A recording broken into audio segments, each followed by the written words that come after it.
So one is that we human species that work on these issues have known about all the stuff that you hear about for many, many years. With Barbara Hubbard in the Committee for the Future, we wrote about global warming in 1973. And I can go on and on and on and on. So it's not like these things are not known, but they haven't penetrated into action yet, and that's where arts and entertainment and media, we've got to cooperate. How we're going to work that out, that's one of the purposes of the Node. That's why I'm here. So one is to improve the aesthetics of global futures research. It doesn't have to be boring. To encourage the public and engage the public, I should say, in what is important.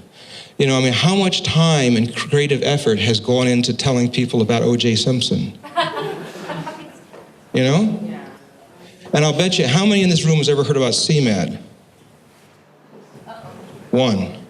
You read our stuff. Not too many. CMAD is a future problem coming up. It's not here yet, but it's a future problem coming up that we can probably solve, but we're not sure yet.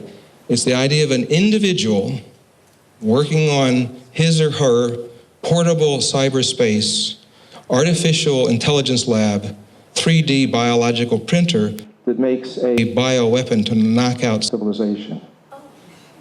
Okay? Now, you don't have to worry about this now. All right? But this is something we've got to, you know, these are some of the things that, an example that we do have to take seriously. No, we do. But we don't have to panic about it. We've got time. But we do have to start thinking about it. And we don't have to think about O.J. Simpson, because it really won't matter in the long shake of things if we find out more about more rumors about O.J. Simpson. It's just a freaking waste of your talent and your brains and your creativity, and you got to put a stop to it. And I'm delighted that this room is full of people that applaud that, to show how the world can work for all. We did some Middle East peace scenarios. If you go to our website, millennium-project.org, and you hit scenarios, in there's a bunch of them. One's on the Middle East peace scenarios, and we engaged all the different groups you can think about, very directly, not in the same room at the same time. But we engaged them all. And we were trying to show, with their creating the story, new story for the Middle East. Because the old story is what we call in the Arab world, bite hands. It's two little boys. One puts their hand in the other's mouth, the other one puts that hand in your mouth, and you bite until the first one gives in. That's the story of the Middle East. So we had to show it's possible to get out of bite hands. That was the purpose of the thing, and we are engaged in it, and can't tell you a whole lot about it, but there's reason to be optimistic down the road. But we got to show how the world can work for all. To counter the mental poison that's polluting our creative unconscious. You all have been reading the recent research that we're making decisions before we know consciously we've made the decision. Well, where's all that coming from? Some of it is from the unconscious crap that we're digesting in our brains all the time. It's got to stop. And you have it in your power to turn this around. You know, the conventional analytic econometric modeling economist isn't going to do it, but you can, and I hope you're going to get together on this and work with the Millennium Project. We create a note and take that on. That's another reason for doing this. Another is to promote alternatives to the trivial media, wasting time and talents of very creative people. Consider how much creativity and intelligence is wasted on trivia.